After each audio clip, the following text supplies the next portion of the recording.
Teenage పిల్లల్ని అసలు ఎలా హ్యాండిల్ చేయాలి? టీనేజ్ అనేది చాలా చాలా డెలికేట్ ఏజ్. చాలామంది పేరెంట్స్ అనుకుంటున్నారు, నేను ఈ టెక్నాలజీ లేకపోతే ఫోను, ఒక టాబ్లెట్ కొనివ్వకపోతే వాళ్ళు ఎక్కడన్నా వెనకబడిపోతారేమో అన్న ఒక పియర్ ప్రెషర్ కాన్సెప్ట్ కూడా వస్తుంది. అవును, అవును. సో దాన్ని మనం ఎలా ఓవర్కమ్ చేయాలి? సో పేరెంటింగ్‌లో most important skill is listening. Yes. ఫిజికల్‌గా ఫిట్‌నెస్ అవన్నీ ఉంటున్నాయి కానీ యా. మెంటల్ స్ట్రెంగ్త్ అనేది నేను ఎక్కువ చూడట్లేదు. ఇది India's first ever Telugu mom and daughter podcast. మీరు ఒక తల్లిగా మా సంభాషణ వింటుంటే లేదా ఒక కూతురులా అయినా సరే లేదా ఈ బంధాన్ని ప్రేమించే వాళ్ళు ఎవరైనా సరే, ఈ ఎపిసోడ్ మీకోసం. మీకోసమే. సభకు నమస్కారం.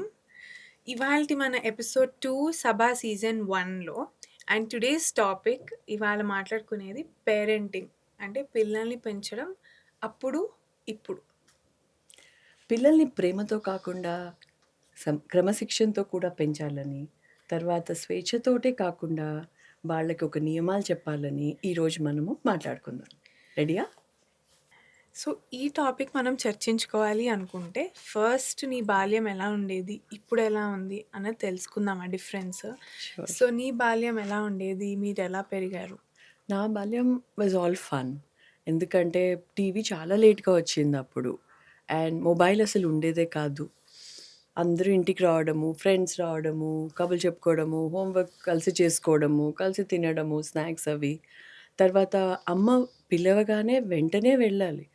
నేను రానప్పుడే అలా అనడానికి ఏం లేదు, ఇమీడియట్గా వెళ్ళవలసి వచ్చేది. సో మా బాల్యం చాలా డిఫరెంట్ ఉండేది. యా.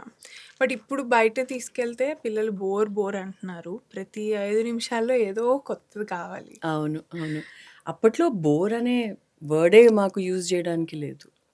తర్వాత మాట్లాడుతుంటే పేరెంట్స్ మాట్లాడుతుంటే మనం మధ్యలో ఇంటరప్ట్ చేయడానికి లేదు. సో డిసిప్లిన్డ్గా ఉండేది బాల్యం.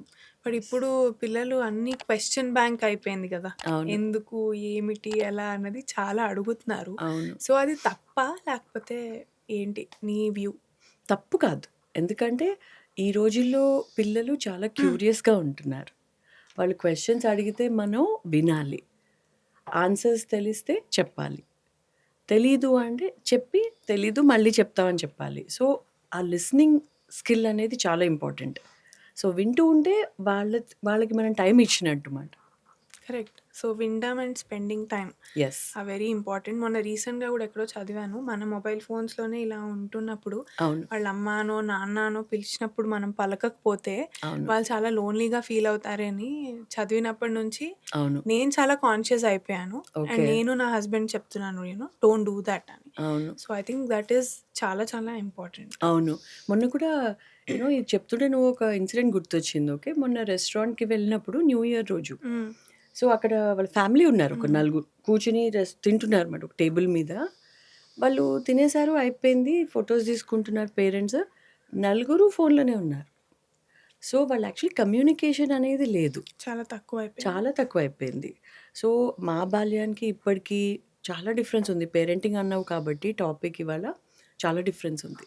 అప్పుడు మీరు ఎక్కువ మాట్లాడుకుని ఫుల్ అసలు మొబైలే లేదు.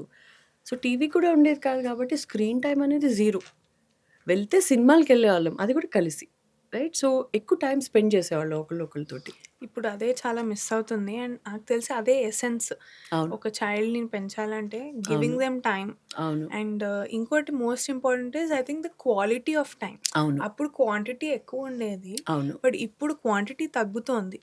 చాలా మంది ఇద్దరు వర్కింగ్ మామ్స్, వర్కింగ్ డాడ్స్ ఉంటారు, అవును, are busy the whole day. అవును. ఏ రీజన్ అయినా ఐ థింక్ ఆ క్వాలిటీ ఆఫ్ టైం చాలా చాలా ఇంపార్టెంట్. ఇంపార్టెంట్. నువ్వు స్పెండ్ చేసింది హాఫ్ అన్ అవర్ అయినా అవును, ఆ హాఫ్ అన్ అవర్ నువ్వు ఎలా స్పెండ్ చేస్తున్నావు? వాళ్ళతో కూర్చుని వాళ్ళ చేత చేయించి యాక్టివిటీస్ చేయించి, ఇప్పుడు నువ్వు చేస్తూ ఉంటావు కదా, ఎస్. రూమ్లో కూర్చుని వాళ్ళ రూమ్లో పజిల్స్ చేస్తూ డిఫరెంట్ థింగ్స్, Yeah. వాళ్ళకి హిస్టరీ చెప్తూ మైథాలజీ చెప్తూ, సో అది చాలా ఇంట్రెస్ట్ తీసుకుంటారు. అప్పుడు క్వశ్చన్స్ అడుగుతారు వాళ్ళు. ఆ Correct. క్వశ్చన్స్ అడిగినప్పుడు మనం ఆన్సర్ చేసే Correct. పేషెన్స్ ఉండాలి మనకి. పేషెన్స్ ఉండాలి. ప్లస్ ఐ థింక్ అదే quality of time Correct. When you think about it. Correct. Right. But అప్పట్లో నువ్వు చెప్పిన దాన్ని బట్టి చూస్తే భయం ఉండేదేమో చాలా పేరెంట్స్ అంటే. బట్ నాకు కూడా ఉండేది. హ్మ్. మరి భయమా ఏంటో తెలీదు గానీ. భయం అని అనను. అది గౌరవం. హ్మ్. సో, అవతల పెద్దవాళ్ళకి రెస్పెక్ట్ ఇవ్వాలి అన్న ఒక ఫీలింగ్ అది. యాహ్! కరెక్ట్. సో, వినడం గురించి మాట్లాడావు కాబట్టి, వినకపోతే పిల్లలు దూరమవుతారనుకుంటావా? ఆర్ దాన్ని ఎలా బెటర్ చేయొచ్చు? హ్మ్. వినడం అనేది చాలా ఇంపార్టెంట్ స్కిల్. ఇప్పుడే అనుకున్నాం కదా! హ్మ్. సో, ఒకవేళ పిల్లలొచ్చి మన దగ్గర ఏదైనా చెప్పినా, లేకపోతే హ్మ్. క్వెషన్స్ అడిగినా, హ్మ్. వాళ్ళకి మనం టైం ఇవ్వాలి. హ్మ్. ప్లస్ వినాలి. వినకపోతే డిస్‌రెస్పెక్ట్ అనను కానీ, అది వాళ్ళు ఇంకొకలా తీసుకోవచ్చు. రైట్? నన్ను ఇగ్నోర్ చేస్తున్నారు, లేకపోతే నన్ను నెగ్లెక్ట్ చేస్తున్నారు అని తీసుకోవచ్చు పిల్లలు. యాహ్! సో, పేరెంటింగ్‌లో most important skill is listening. Yes. So, moving on from the topic, ఇప్పుడు మనం మొబైల్ గురించి మాట్లాడుకున్నాం. Because that is a huge difference. అప్పటికి ఇప్పటికి మనం చూస్తే మనకు టాప్ 3 పాయింట్స్‌లో వచ్చేది అవును. మొబైల్ ఆర్ స్క్రీన్ టైమ్ గురించి కదా! అవును. బట్ ఇప్పుడు చాలామంది పేరెంట్స్ ఏమనుకుంటున్నారంటే, డెఫినెట్లీ టెక్నాలజీ వల్ల ఎక్స్‌పోజర్ ఉంటుంది. మనకు చాలా విషయాలు తెలుస్తున్నాయి. ఫర్ ఎగ్జాంపుల్ నాకే ప్రెగ్నెన్సీ అప్పుడు ఆర్ పిల్లలు పుట్టాక ఇలా ఎందుకయింది ఆర్ అవును. ఇలా ఎందుకు అయిందని there is a lot yeah! Of things that you can research. Read correct. And research. But correct. At the same time పిల్లలకిచ్చినప్పుడు చాలామంది పేరెంట్స్ అనుకుంటున్నారు, నేను ఈ టెక్నాలజీ లేకపోతే ఫోను, ఒక టాబ్లెట్ కొనివ్వకపోతే వాళ్ళెక్కడన్నా వెనకబడిపోతారేమో అన్న ఒక పియర్ ప్రెషర్ కాన్సెప్ట్ కూడా వస్తోంది. అవును. అవును. సో, దాన్ని మనం ఎలా ఓవర్‌కమ్ చేయాలి? అది కొంటేనే వాళ్ళకి మనము ఏదో చేస్తున్నాము అని నియమాలు. అని అనుకోక్కర్లేదు. ఓకే. ఇవ్వచ్చు. హ్మ్. కానీ సర్టెన్ నియమాలు కూడా దాంతో పాటు మనం చెప్పాలి. కరెక్ట్. ఓకే. అది ఎలా యూజ్ చేయాలి? లేకపోతే మనమే ఉండి ఇప్పుడు నువ్వు చిన్నప్పుడు గుర్తుంటే టీవీ పెట్టేదాన్ని. ఎప్పుడు తర్వాత ఆ 'పపాయ్' షో లేకపోతే 'కౌన్ బనేగా కరోడ్‌పతి' అలా చూసేవాళ్ళం. కానీ కూడా నేను ఉండేదాన్ని. Right? Most supervision. Of the time. So, ఆ మానిటరింగ్ అండ్ సూపర్విజన్ అనేది చాలా ఇంపార్టెంట్. కరెక్ట్. సో, ఆ నియమాలు మనకి మనం పెట్టుకోవాలి. వాళ్ళకి చెప్తే వాళ్ళకి నచ్చకపోవచ్చు పిల్లలకి. బట్ మనం పెట్టుకొని జాగ్రత్తగా ఓకే 5 మినిట్స్ ఇస్తున్నాను. 10 మినిట్స్ నీకు ఈ ఫోన్ ఇస్తాను అని చెప్పేసి ఆ నియమాలు పెట్టుకోవాలి. సో, అప్పట్లో నాకు తెలిసి నువ్వు నాకేం ఎక్స్‌ప్లనేషన్ ఇవ్వలేదు. ఇంతసేపు ఎందుకు, అంతసేపు ఎందుకు అని. బట్ ఇప్పుడు ఆ ఎక్స్‌ప్లనేషన్ చాలా అవసరం. And also Indian academy of pediatrics ఏం చెప్తుందంటే, బిలో 2 ఇయర్స్ ఆఫ్ ఏజ్ ఉన్న పిల్లలకి అసలు ఏ స్క్రీన్ టైమ్ ఉండకూడదు. Okay. Maximum video calls with people who are grand parents or far you know away, కొంచెం యాహ్! దూరంగా ఉన్న వాళ్ళది. అది కూడా చాలా తక్కువ time duration. Correct. 2 years plus till about 5 years maximum is about 1 hour ఇవ్వాలి అని per day. Per day. And 5 to around 12 years ఉన్న వాళ్ళకి up to 2 hours per day. But like you said every age గ్రూప్‌కి ఒక supervision ఉండాలి. Correct. And 1 hour ఇవ్వాలి కదా అని చెప్పి 1 అవర్ ఇవ్వక్కర్లేదు. Exactly. You can always exactly. Tone down. ఇప్పుడు యెస్. నేను నా కూతురుతో ఎలా చేస్తానంటే, తనకు 2 ఇయర్స్ వరకు నేను స్క్రీన్ టైమ్ ఇవ్వలేదు అవును. పర్సనలీ. ఇప్పుడు కూడా తను టీవీ చూడదు. మాక్సిమం అందరిని చూస్తుంది కాబట్టి ఫోన్ అడుగుతుంది. అది అవును. కూడా వి మేక్ ష్యూర్ ఆ దట్ నియమాలు. 45 మినిట్స్ ఆ నియమాలు మాత్రం క్రాస్ అవ్వకూడదు. కరెక్ట్. కళ్ళు పాడైపోతాయనో, లేకపోతే ఏదో ఒకటి చెప్పాలి. ఆర్ నువ్వన్నట్టు యూజువల్లీ నేనేం చేస్తానంటే, ఏదైనా కొత్త బుక్ తీసుకురావడం గానీ, ఇది కరెక్ట్. చదువుకుందాము, phone correct. అవ్వగానే అని మనం నెక్స్ట్ టాస్క్ చెప్తే, కరెక్ట్. వాళ్ళు యూజువల్లీ నెక్స్ట్ టాస్క్ గురించి ఆలోచిస్తారు కాబట్టి ఇంట్రెస్టింగ్‌గా ఉంటుంది కాబట్టి యాహ్! కొత్తదనేసరికి వాళ్ళు ప్రిఫర్ చేస్తారు. ఆ నియమాల్ని కొంచెం యెస్. వరకు పాటిస్తారని నా కరెక్ట్. నమ్మకం. కరెక్ట్. అండ్ ఎక్స్‌ప్లనేషన్ అన్నావు కాబట్టి హ్మ్. అది చాలా అవసరం. యాహ్! చెప్పాలి వాళ్ళకి. ఎందుకు అనేది చాలా ఇంపార్టెంట్. ఇంపార్టెంట్. లేకపోతే యెస్. వాళ్ళకి తెలీదు. తెలీదు కదా! యాహ్! ఇట్లా మనం నియంత్రిస్తున్నాం అనుకుంటారు. సో, అది కాదు. సో, పేరెంటింగ్‌లో అది చాలా ఇంపార్టెంట్. చాలా ఇంపార్టెంట్. కంట్రోల్ అనేది కాదు అక్కడ. యాహ్! రైట్? కంట్రోల్ కాదు. బట్ మనం మానిటర్ చేయాలి, సూపర్వైజ్ చేయాలి. ఎందుకంటే వాళ్ళు తప్పు దారిలో ఎళ్ళకుండా. అండ్ ఇంకోటి మోస్ట్ ఇంపార్టెంట్, ఇప్పుడు మనం చాలా ఈజీగా అనుకుంటున్నాం కదా, మనం చెప్తే వింటారు ఆర్ అయిపోతుందని. But when you are in a joint family, అవును. మీ అత్తగారు వాళ్ళతో అన్నా, అవును. మామగారు వాళ్ళతో ఉన్నా, ఎవరితో ఉన్నా ఆర్ మమ్మీ దగ్గరికి వెళ్ళినా ఫర్ అవును. ఎగ్జాంపుల్, వాళ్ళకి డిఫరెన్స్ మారిపోతుంది మైండ్ సెట్. హ్మ్. సో మనం జాగ్రత్తగా అవును. ఉండడం అప్పుడు కూడా ఇంపార్టెంట్. అవును. చాలా మంది రిలేట్ అవుతారు దీని గురించి. నేను వద్దని చెప్పి వాళ్ళు ఓకే అని చెప్పగానే మనం ఇక్కడ బ్యాడ్ అయిపోయి కరెక్ట్. వాళ్ళ దగ్గరికి వెళ్ళగానే సో, టీవీలు పేరెంట్స్ పెట్టేసుకొని లేకపోతే గ్రాండ్ పేరెంట్స్ కూడా మనతో ఆ ఉండాలి. నియమాలు తెలియాలి. అంతే. తెలిసి వాళ్ళు కూడా రెస్పెక్ట్ చేసి అది సపోర్ట్ పాటిస్తే, చేయాలి. యాహ్! సపోర్ట్ చేస్తే పేరెంటింగ్‌లో చాలా బావుంటది. చాలా హాయిగా ఎళ్ళిపోతుంది. యెస్. ఎస్పెషల్లీ ఇలాంటివి. ఎందుకంటే అది చెడ్డది అని మనకు తెలిసినా కరెక్ట్. మనం చేసి ఇప్పుడు ఐస్ క్రీమ్ పెట్టేస్తూ ఉంటారు. యాహ్! చాక్లెట్స్ పెట్టేస్తూ ఉంటారు. క్యాండీస్ పెడుతూ ఉంటారు. లాలీపాప్స్ అంటారు. సో, డిస్ట్రాక్షన్స్ చాలా ఉన్నాయి. సో, మనం మనం చెప్పాలి. ఒక్కళ్ళమే అలా అనుకుంటే సరిపోదు. కరెక్ట్. నాకు తెలిసి ఇల్లు మొత్తం మనకు సపోర్ట్ చేయాలి.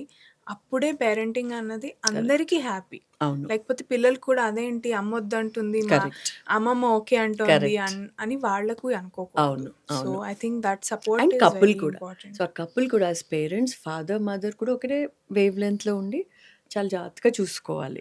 వాళ్ళిద్దరూ ఒకళ్ళు యెస్, ఒకళ్ళు నో అలా ఉండకూడదు. అండ్ దీనికి కూడా నియమాల గురించి మాట్లాడుకుంటున్నాం కాబట్టి even when we talk about unhealthy or junk food అవును. దానికి కూడా ఉండొచ్చు. అవును. పర్సనలీ నేను చేసేదేంటంటే బర్త్‌డే పార్టీస్‌కెళ్ళినప్పుడు నేను ఆపను. నా కరెక్ట్. డాటర్‌ని. కరెక్ట్. మహా అయితే 2 నెలలకోసారి ఉండే బర్త్‌డే పార్టీకి నేనేమి నియమాలు రెస్ట్రిక్ట్ పెట్టను. చేయదు. అలా అని మనం రోజు లాలీపాప్‌లు లేతే ఎవ్రీ వీక్ కేక్స్ ఇవ్వాలంటే కరెక్ట్. మనం చేయకూడదు. So, correct. ఆ స్లైట్ డిఫరెన్స్ ఏదైతే ఉందో అవును. అది మనం తెలుసుకోవాలి. వాళ్ళకే ఎక్స్‌ప్లెయిన్ చేయాలి. చేయాలి. అండ్ అందరూ నేను ఒక పీస్ ఆఫ్ కేక్ ఇచ్చి అవును. వేరే వాళ్ళు మళ్ళీ 2 ఇవ్వకూడదు ఆ కరెక్ట్. టైంలో కూడా. So, correct. అది చాలా ఇంపార్టెంట్. అందరి yes. Support like you said especially husband support yes. Is the crucial part. Yes. Joint ఫ్యామిలీలో ఉంటే అందరూ సపోర్ట్ పెద్దవాళ్ళ చేయడం సపోర్ట్ ఆ కూడా. డెసిషన్‌ని చాలా important. Correct. So, joint family గురించి మాట్లాడుకుంటున్నాం కాబట్టి నీకు భయం ఉండేదా చిన్నప్పుడు? లైక్ అమ్మైనా, లైక్ పెద్దవాళ్ళైనా అరౌండ్ యూ అండ్ అన్నీ షేర్ చేసుకునేదానివా? మీ మమ్మీతో గానీ, డ్యాడీతో గానీ ఆర్ ఎనీ సర్టెన్ ఇన్సిడెంట్స్ నీకు గుర్తున్నాయా? ఎక్కడైనా నువ్వు భయపడ్డం? భయం డెఫినెట్‌లీ ఉండేది. రైట్? అన్ని బాధలు పంచుకోలేకపోయేవాళ్ళం అప్పట్లో. ఇప్పుడైతే ఇట్స్ క్వైట్ ఈజీ. రైట్? నువ్వన్నీ చెప్తావు నాకు యాస్ ఎ ఫ్రెండ్. బట్ అప్పట్లో చాలా భయం ఉండేది. రైట్? ఇన్‌ఫాక్ట్ ఒక ఇన్సిడెంట్ అన్నావు కాబట్టి ఒకటి గుర్తొచ్చింది. సో, చెన్నైలో ఉండేవాళ్ళం అప్పుడు. సో, ఫస్ట్ నా పీరియడ్ అక్కడే వచ్చింది.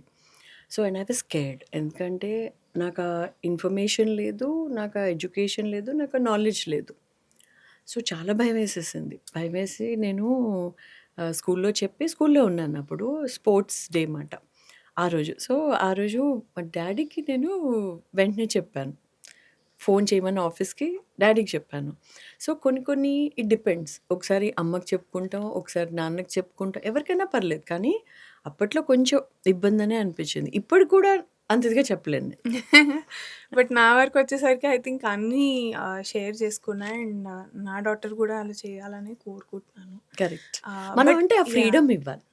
మనం వాళ్ళకి ఆ ఫ్రీడమ్ ఇవ్వాలి, ఎక్స్‌ప్లెయిన్ చేయాలి. ఏదైనా చెప్పు. మేమేం తిట్టం.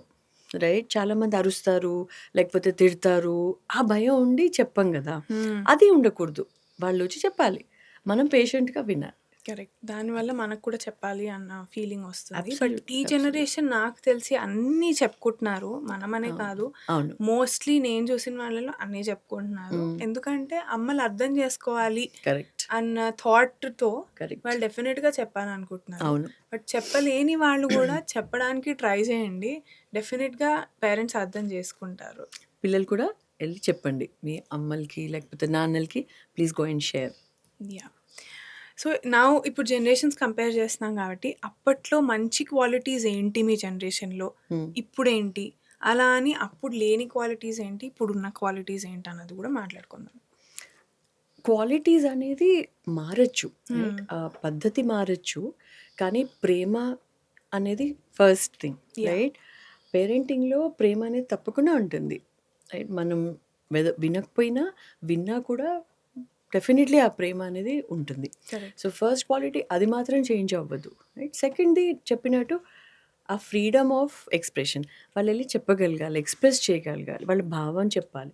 ఏమనుకుంటున్నారో చెప్పగలగాలి. రైట్? సో, అది అనదర్ క్వాలిటీ. ఓర్పు, కష్టపడడం. తర్వాత చాలా ఓర్పు ఉండాలి అప్పుడు పేరెంటింగ్‌లో. ఉండేది కదా! అప్పుడు చాలా సహనం ఉండేది. రైట్? అండ్ చాలా కష్టపడేవాళ్ళం. మనకి బాగా చేయాలి, మన పిల్లలకి మంచిగా విలువలు. పెంచాలి, ఆ కుటుంబ విలువలివ్వాలి, ఇవన్నీ అనుకునేవాళ్ళం. అప్పుడు జనరేషన్‌లో yes. Good qualities. Yes. But ఎక్కడ తప్పు అయింది or where did you go wrong? So, తప్పు అనేది మళ్ళీ అగైన్ రైట్? ఫీలింగ్స్ ఎక్స్‌ప్రెస్ చేసుకోలేకపోవడం. ఒక్కొక్కసారి అనిపిస్తుంది అరే! ఇది చెప్పుంటే బాగుండేది కదా! అని యాహ్! చెప్పి. మీ జనరేషన్‌లో? అదే. సో, మనం అనుకున్నట్టు ఈ జనరేషన్ భావాలు బాగా ఐ థింక్ హ్మ్. పుట్టినాం. కమ్యూనికేషన్ చాలా బెటర్ అయింది. ఎస్. అండ్ బౌండరీస్, నా బౌండరీస్ యాజ్ అన్ ఇండివిజువల్ మాకు తెలుసు. Right. So I think right. అది ఇంపార్టెంట్. బట్ తప్పు నేను నిన్ను అడిగాను కాబట్టి మేము కూడా చెప్పాలి కదా. I yes. Think we're giving up చాలా ఈజీగా. ఓకే. సో అది మనం ఈ జనరేషన్లో నేను చూసేది ఏంటంటే చాలా కరెక్ట్. ఈజీగా గివ్ అప్. అది చూస్తున్నాను. యా ఎందుకంటే ఐ థింక్ ఫిజికల్గా ఫిట్నెస్ అవన్నీ ఉంటున్నాయి, కానీ యా మెంటల్ స్ట్రెంగ్త్ అనేది నేను ఎక్కువ చూడట్లేదు. యా తొందరగా యు ఆర్ వెరీ రైట్. తొందరగా గివప్ చేసేసి నేను చేయలేను, ఆ ఎఫర్ట్ పెట్టట్లేదు. సో అప్పట్లో అలా ఉండేది కాదు.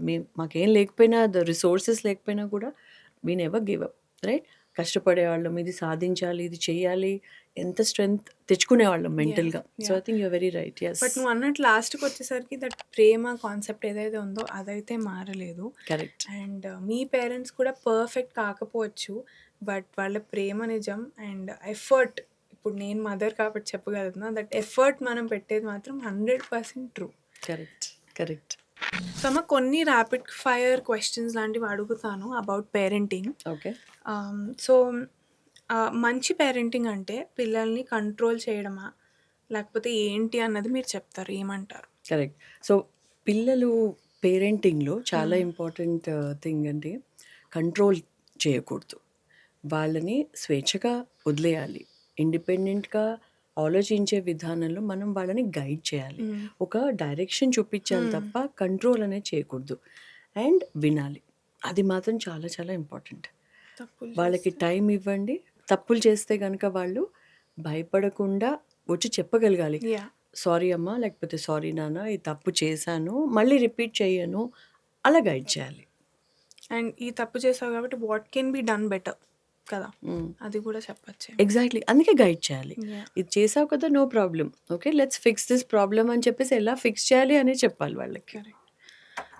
సో పిల్లలతో స్నేహంగా ఉండాలా, స్ట్రిక్ట్గా ఉండాలా? స్ట్రిక్ట్గా ఉన్న ఎక్కువ ప్రాబ్లమే, మరీ స్ట్రిక్ట్గా ఉన్న ప్రాబ్లమే, మరీ స్వేచ్ఛ ఇస్తే కూడా ప్రాబ్లమే. సో ఆ బ్యాలెన్స్ అనేది యాజ్ పేరెంట్స్ మనం చెప్పాలి వాళ్ళకి. అది మనమే ఫస్ట్ కంట్రోల్ చేసుకోవాలి, మన ఫీలింగ్స్, మన ఎమోషన్స్. సో ఎక్కువ ఫ్రెండ్లీగా ఉంటే మాట వినకపోవచ్చు, స్ట్రిక్ట్గా ఉంటే ఏమీ షేర్ చేసుకోరు. సో డెఫినెట్లీ షేర్ చేసుకోవాలి. సో ఆ బ్యాలెన్స్ మనం పేరెంట్స్ లాగా తీసుకురావాలి. ఇప్పుడు చాలా మందికి టీనేజ్ పిల్లలు ఉన్నారు. యాక్చువల్లీ నేను కూడా భయపడుతున్నాను, లైక్ టీనేజ్ పిల్లలు and what they go through, అది మనకు తెలియదు. అవును. బట్ యూ ఆల్రెడీ, నీకు ఎక్స్పీరియన్స్ ఉంది నాతో కాబట్టి, టీనేజ్ పిల్లల్ని అసలు ఎలా హ్యాండిల్ చేయాలి? టీనేజ్ అనేది చాలా చాలా డెలికేట్ ఏజ్. సో ఆ టీనేజ్లో పిల్లలు ఉన్నప్పుడు మనం కూడా వాళ్ళ భావాలు అర్థం చేసుకోవాలి. ఆ ఫేజ్ వాళ్ళు ఒక 5-6 ఇయర్స్ మనం కూడా we pass that phase Yeah, కాబట్టి yeah. మనం అర్థం చేసుకోవాలి. ఒక్కొక్కసారి ఫ్రస్ట్రేట్ అవుతూ ఉంటారు, ఒకసారి కోపం వస్తుంది, ఒకసారి అప్సెట్ అవుతూ ఉంటారు. సో డిఫరెంట్ ఎమోషన్స్ ఉంటాయి కాబట్టి మనం అర్థం చేసుకుని మనం కూడా ఆ ఎమోషన్స్లో పడకూడదు. యా వాళ్ళు కోపంగా ఉంటే మనం అర్థం చేసుకోవాలి, అరుస్తుని మాత్రం చెప్పాలి, అలా అరవకూడదు, రైట్? గౌరవం అనేది ఇంపార్టెంట్. సో అది చెప్పగలగాలి. నాకు తెలిసి టీనేజ్ అప్పుడు చాలా స్వేచ్ఛ కోరుకుంటారు అండ్ వాళ్ళ భావాలను అర్థం చేసుకోవాలనుకుంటారు, బట్ కరెక్ట్. వాళ్ళు చెప్పలేరు అనిపిస్తుంది నాకు. ఎస్పెషలీ నాకు మా జనరేషన్లో కూడా చాలా ఫ్రీడమ్ కావాలి అన్నట్టు Correct. అనిపిస్తుంది ఆ టైంలో. కరెక్ట్. So correct. అది ఎలా డిరెక్ట్ చేసుకోవాలన్నది పేరెంట్స్ Correct. సపోర్ట్తోనే పాసిబుల్. మరీ స్వేచ్ఛ ఇచ్చినా యా వాళ్ళు పాడయ్యే అవకాశాలు ఎక్కువ ఉంటాయి. అందుకనే మనం జాగ్రత్తగా చూసుకుంటూ, సూపర్వైజ్ చేసుకుంటూ, వాళ్ళకి చెప్తూ, ఎక్స్ప్లెయిన్ చేస్తూ, difference between right and wrong అది చెప్తూ ఉంటే, ఆ వాల్యూ సిస్టమ్ ఉంటే they will be fine. Yes. And other thing నాకు ఇప్పుడే గుర్తొచ్చింది ఏంటంటే, వై నేను నీతో ఎందుకు ఎక్కువ షేర్ చేసుకునేదాన్ని అంటే, నువ్వు ప్రాబ్లీ జడ్జ్ చేయవు అని. కరెక్ట్. అది చాలా క్రూషియల్ ఎలిమెంట్. కరెక్ట్. బాగా ఏమైనా టిప్స్ ఉన్నాయా about it? Correct. Very important. Judge అనేది అసలు మనం ఎవరం కదా, జడ్జ్ చేయడానికి మనం ఎవరం కదా. సో అసలు ఏది ఫీలింగ్స్ బయస్ లేకుండా, జడ్జ్ చేయకుండా వినాలి. వాళ్ళు ఏం చెప్తున్నారో విని అప్పుడు అడ్వైస్ ఇవ్వచ్చు, లేకపోతే రికమెండ్ చేయొచ్చు ఏదైనా, రైట్? అది ఇంపార్టెంట్. ఓకే. సో చాలాసార్లు మనం చూస్తూ ఉంటాం కదా, సినిమాల్లో చూస్తూ ఉంటాం, బయట చూస్తూ ఉంటాం, వాళ్ళు అస్సలు వినరు, చెప్తే అసలు వినరు ఇంకా పిల్లలు. యా సో అందుకని చెప్పే విధానంలో చెప్పాలి. అండ్ పిల్లలు తప్పు చేస్తే పేరెంట్స్ ఎలా స్పందించాలి? అండ్ తప్పు చేస్తే కోపం రావడం కూడా చాలా సహజం ఎస్. ఆ మొమెంట్లో. కరెక్ట్. తర్వాత మనం మళ్ళీ పశ్చాత్తాపడతాం, బట్ అవును. ఆ మొమెంట్లో ఎనీ టిప్స్? కోపం అనేది రావడం చాలా సహజం. రైట్. అది నేచురల్‌గా వచ్చినా కూడా మనం కొంచెం పేరెంట్స్ మనం పెద్దవాళ్ళం కాబట్టి కంట్రోల్ చేసుకోవాలి. No shouting. కంట్రోల్ చేసుకొని ఊరికే అరవకూడదు. వాళ్ళు అరిస్తే వాళ్ళు ఇంకా చిరాగ్గా కంపారిజన్. వాళ్ళు నేర్చుకుంటారు. నేర్చుకొని మళ్ళీ వాళ్ళు కూడా ఇంకొకళ్ళ మీద యాహ్! అరుస్తూ ఉంటారు. ఓకే. అది ఫస్ట్. సెకండ్ ఏంటి కంపేర్ చేసుకోవద్దు. ఇంకొకళ్ళతో అస్సలు కంపేర్ చేయకూడదు. Very important. పేరెంటింగ్‌లో చాలా తప్పులు చేసేది ఇదే. చాలామంది పేరెంట్స్ నేను కూడా చాలామంది చూసాను. వాళ్ళు చదువుతున్నారు. వీళ్ళు చాలా బాగా తింటారు. రైట్. స్నాక్స్ బాక్స్ తీసుకొస్తారు. అన్నీ తినేస్తారు వాళ్ళు. నువ్వేమో తినవు. That's okay. ఒకరోజు తినకపోతే వాళ్ళకే తెలుస్తుంది. రైట్. వాళ్ళే హంగ్రీ అవుతారు. మళ్ళీ వాళ్ళే తింటారు నెక్స్ట్ డే. సో, ప్రతిదానికి ఏదో చెప్తూ కంపారిజన్. ఉంటే వాళ్ళతో వీళ్ళతో కంపేర్ చేస్తూ ఉంటే అది లైఫ్‌లో ఒక పెద్ద ఇష్యూ అండ్ అయిపోతుంది అది తర్వాత. ఇండైరెక్ట్‌లీ అవమానించడం కూడా. అంతే కదా! అని అనుకుంటారు వాళ్ళు. కానీ మనం అలా అనుకోకపోవచ్చు యాస్ పేరెంట్స్. వాళ్ళేమనుకుంటారు ఇలా ఊరికే ఇన్సల్ట్ చేస్తున్నారు. ఇంకొకళ్ళ గురించి కంపేర్ చేస్తూ నన్ను హ్యూమిలియేట్ చేస్తున్నారని చెప్పి వాళ్ళ మీద కోపం పెట్టుకుంటారు వీళ్ళు. కరెక్ట్. పేరెంట్స్ మీద అండ్ ఆల్సో అన్‌ఫార్చునేట్‌లీ ఎవరితో ఆ అయితే పిల్లల కంపేర్ మీద. చేసుకుంటున్నామో వాళ్ళతోటి ప్రాబ్లమ్ క్రియేట్ చేసుకుంటారు. సో, కోపం రాకుండా ప్రశాంతంగా డీల్ చేయడమే. కామ్‌గా రైట్. స్ట్రెస్ లేకుండా కామ్‌గా డీల్ చేస్తూ వాళ్ళు కోపం వచ్చినప్పుడు మనం కూడా కోపం తెచ్చుకోకూడదు. అంతే. మనం కామ్‌గా ఉంటాం. అది any relationship yeah! Yeah! And more so in parenting. Parenting. Correct. Yes. ఇంకో మేజర్ ప్రాబ్లమ్ ఇది పేరెంట్స్ తప్పు కూడా కొంచెం ఉంది. ఏంటంటే పిల్లల్లో కాంపిటీటివ్ స్పిరిట్‌ని నింపకపోవడం. So, correct. ఇప్పుడు మా కమ్యూనిటీస్‌లో ఏం ప్రోగ్రామ్స్ అయినా ఏదైనా అవును. మీ దగ్గర ఉందో లేదో నాకు తెలీదు గానీ, చాలా మందికేంటంటే పిల్లలు ఓడిపోవడం పేరెంట్స్ అవును. చూడలేకపోతున్నారు. కరెక్ట్. దానివల్ల గొడవలు. అవును. ఎందుకు నా కూతురు గిఫ్ట్ ఇవ్వలేదు, అవును. లేకపోతే ఎందుకు ఇది చేయలేదని వీళ్ళొచ్చి అరిచేస్తారు వాళ్ళ అరుస్తున్నారు. మీద. అవును. బట్ నేను దాంతో అస్సలు ఒప్పుకోను పర్సనలీ. Because correct. పిల్లలకి ఓడిపోవడం కూడా తెలియాలి. అది correct. Very, very important. Correct. ప్రతిసారి లైఫ్‌లో విన్ అవ్వలేము. There are so many things. అవును. అండ్ ఇది జస్ట్ బిగినింగ్ గదా! స్కూల్‌లో గానీ, కమ్యూనిటీలో గానీ కాంపిటీషన్స్ అన్నవి చాలా మియర్ ఇష్యూ. అవును. లైఫ్‌లో అది వాళ్ళకి ఓడిపోకూడదు అన్నది మంచిదే. బట్ ఆ అవును. కాంపిటీటివ్ స్పిరిట్‌ని మనం ఎలాగా కరెక్ట్. అది చాలా మౌల్డ్ కరెక్ట్. చేయాలి. కరెక్ట్ అది. కాంపిటీటివ్ స్పిరిట్ ఉండొచ్చు కానీ అది హెల్తీ స్పిరిట్ ఉండాలి. హ్మ్. ఓకే. నువ్వు చెప్పినట్టు కమ్యూనిటీస్‌లో, యాహ్! స్కూల్స్‌లో, కాలేజెస్‌లో అండ్ ఇందాక నువ్వు చెప్పినట్టు గివ్ అప్ అన్నావు చూసావా? Thought is where problem arises. So, ఆ కాంపిటీటివ్ స్పిరిట్‌లో ఏమవుతుందంటే ర్యాట్ రేస్ అంటాం గదా! హ్మ్. ఆ ర్యాట్ రేస్‌లో పడిపోయి వీళ్ళు నేనే ఫస్ట్ రావాలి. యాహ్! రైట్. స్కూల్‌లో నేనే ఫస్ట్ రావాలి. లైఫ్‌లో నేనే ఫస్ట్ రావాలి. నాకు కావాల్సిన అబ్బాయి కావాలి. నాకు కావాల్సిన అమ్మాయి కావాలి. సో, ఈ కాంపిటీషన్ ఎక్కువైపోయి అన్‌హెల్తీ కాంపిటీషన్ ఎక్కువైపోతే హ్మ్. ఫెయిల్యూర్ తట్టుకోలేరు. కరెక్ట్. కరెక్ట్. ఫెయిల్ అవ్వగానే ఏడ్చేస్తున్నారు, అరిచేస్తున్నారు. Give up. పేరెంట్స్ కూడా గివ్ అప్ లేతే ఇచ్చేస్తున్నారు. Suicides. So, right. So many issues yeah! ఉంటున్నాయి ఈ యాహ్! రోజుల్లో. సో, ఐ థింక్ సైకాలజిస్ట్‌తో మొన్న మాట్లాడుతున్నప్పుడు ఆవిడ అదే చెప్తూ ఉన్నారు. సో, మనం ఎలాగ వాళ్ళని మోల్డ్ చేయాలి అది చాలా ఇంపార్టెంట్ అని చెప్పి. అండ్ చిన్నప్పటి నుంచి చేయాలి. అది టీనేజ్‌లో రాదు. ఇప్పుడు చిన్నప్పటి 4, నుంచి 5 ఇయర్స్ పిల్లలు కూడా నువ్వన్నట్టు ఒక రన్నింగ్ రేస్ ఓడిపోయినా ఏడ్చేస్తూ కరెక్ట్. ఉన్నారు. కరెక్ట్. అది నా జనరేషన్‌లో ఉండేది కరెక్ట్. కాదు. వి ఆల్ యూజ్డ్ టు నాకు బాగా గుర్తు నా స్పోర్ట్స్ డేలో అవును. నేను సెకండ్ రావడం, నా బెస్ట్ ఫ్రెండ్ ఫస్ట్ రావడం నాకు అవును. ఇప్పటికి గుర్తు. But correct. It felt like ఇద్దరం విన్ అయ్యామనే అనుకున్నాను కరెక్ట్. తప్ప నేనెప్పుడు ఏడ్చి ఆర్ నా అవును. ఫ్రెండ్స్ ఏడ్చి అలా ఎప్పుడు చూడలేదు. అవును. నాకు తెలిసి అప్పుడు ఆ హెల్తీ కాంపిటీషన్ ఉండేది. కరెక్ట్. ఇప్పుడు కరెక్ట్. మాత్రం జీరో. అండ్ తోసేస్తారు. ఇప్పుడు నువ్వు ఫర్ ఎగ్జాంపుల్ రన్నింగ్ రేస్ అని ఇప్పుడు తోసేసి వాళ్ళని తోసేసినా మనం ఫస్ట్ రావాలి అని. అంతే. అది చాలా చాలా అండ్ బ్యాడ్. అన్‌ఫార్చునేట్‌లీ పేరెంట్స్ కూడా ఒప్పుకోవట్లే. హ్మ్. యాస్ ఎ పేరెంట్ నాకు అనిపిస్తుంది గదా! నా కూతురు విన్ అవ్వాలని. కరెక్ట్. But correct. ఓడిపోయినా I will still be okay. Correct. నేనేమి రియాక్ట్ అయిపోయి ఐ అవును. Think that is something correct. మనం సో, తగ్గించుకోవడం మనం ఐ థింక్ వెరీ చాలా ఇంపార్టెంట్ టిప్ ఇంపార్టెంట్. మనం చెప్పాల్సిందేంటంటే, నువ్వు అవతల వాళ్ళని ఇది చేస్తూ, డీమీన్ చేస్తూ లేతే ఇన్సల్ట్ చేస్తూ నువ్వు నెగ్గినా ఉపయోగం లేదు. యాహ్! And okay. ఓడిపోయినా పర్లేదు. ఓడిపోయినా పర్లే. యెస్. ఆ you are healthy still a spirit winner. అనేది యూఆర్ స్టిల్ ఎ విన్నర్. ఆ హెల్తీ కాంపిటీషన్ అనేది వాళ్ళకి తీసుకురావాలి. యాహ్! దేనిలో అయినా సరే whether it's life, studies, school, college, anything. Professional yeah! Journey yeah! Yeah! Doesn't really matter. ఎందుకంటే ఇప్పుడు మనం ఇచ్చే వాల్యూస్ ఆర్ ఫౌండేషనే వాళ్ళకప్పుడు గుర్తుంటుంది అంతే. కాబట్టి. అబ్సల్యూట్‌లీ. సో, వాళ్ళ పిల్లల్ని కూడా వాళ్ళు ఇలాగే పెంచుతారు కాబట్టి చాలా స్మూత్ ఉంటుంది వాళ్ళ కరెక్ట్. పేరెంటింగ్. రైట్? అంతే. బట్ సో పేరెంటింగ్ గురించి మాట్లాడుకుంటున్నాం కాబట్టి నువ్వు వాట్ ఈస్ దట్ గొప్ప విషయం ఏదన్నా నీకు ఎక్స్‌పీరియన్స్ అయిందా? మొత్తం నీ పేరెంటింగ్ జర్నీ ఇంకా అవ్వలేదు. But still. పేరెంటింగ్ అనేది జర్నీ అన్నావు కదా! అది కంటిన్యూనే అవుతుంది. యాహ్! బట్ గొప్ప విషయం అనను కానీ but I think giving time. Right? Travel చేసేవాళ్ళము, కలిసి కూర్చొని మాట్లాడుకునేవాళ్ళము. యూ మస్ట్ బి రిమెంబరింగ్ కదా! మనం ఎన్ని కంట్రీస్ తిరిగాము, కలిసి ఇద్దరం కూడా వెళ్ళిపోయిన ప్లేసెస్ ఉన్నాయి. So, I think that's important. Especially mom and kids. చాలా ఇంపార్టెంట్. యెస్. సో, ఇప్పుడు సారాంశంలో మనం ఏం మాట్లాడుకున్నాం అన్నది నేను ఒకసారి చెప్దాం అనుకుంటున్నాను అందరికీ. ఫస్ట్‌లీ పిల్లల్ని ప్రేమతో గౌరవించాలి కూడా. అవును. పోల్చడం పేరెంటింగ్‌లో పెద్ద తప్పు. యెస్. కమ్యూనికేషన్ చాలా చాలా ముఖ్యం. ప్రతి పిల్ల ఆర్ పిల్లవాడు ప్రత్యేకం. ఎవ్రీబడీ ఈజ్ స్పెషల్ అవును. అండ్ అందరూ డిఫరెంట్. అవును. అది మనం మాట్లాడుకోలేదు. But every kid is different And unique. Unique. So, పోల్చడం అనేది అసలు అన్నెసెసరీ. ఎవ్రీవన్ ఈజ్ యూనిక్ కాబట్టి. అవును. అండ్ పేరెంటింగ్ కూడా పేరెంట్స్ మనం కూడా వీఆర్ నాట్ పర్ఫెక్ట్. నేర్చుకుంటూ ఉండాలి. Every day I think is a learning process. Correct. Correct. So, పిల్లలందరికీ నేను చెప్పే ఒకటే టిప్ అండి. ఏ ప్రాబ్లమ్ వచ్చినా మీరు పేరెంట్స్‌తో షేర్ చేసుకోండి. ఎందుకంటే పేరెంట్స్ ఎప్పుడూ కూడా మిమ్మల్ని ప్రేమిస్తూనే ఉంటారు. మీరు తప్పు చేసినా, చేయకపోయినా కూడా మేమందరం మీతోటే ఉంటాం. ఇప్పుడు పేరెంటింగ్ గురించి మీ అభిప్రాయం ఏంటో మాకు కూడా తెలుసుకోవాలని ఉంది. So, please comment below. And అప్పుడు పేరెంటింగా, ఇప్పుడు పేరెంటింగా అన్నది కూడా మీరు మాకు చెప్పండి. మీ ఎక్స్‌పీరియన్సెస్ కూడా ఏమైనా ఉంటే తప్పకుండా షేర్ చేసుకోండి. As parents or as kids. So, ఈ సభ మీకు నచ్చిందని అనుకుంటున్నాము. This is season 1 second episode. మళ్ళీ వచ్చే వారం ఇంకొక మంచి సంభాషణతో మీ ముందరికి వస్తాం. అంతవరకు స్టే సేఫ్. గుర్తుపెట్టుకోండి, ఇది first mom daughter Telugu podcast. So, please like, share, comment and subscribe.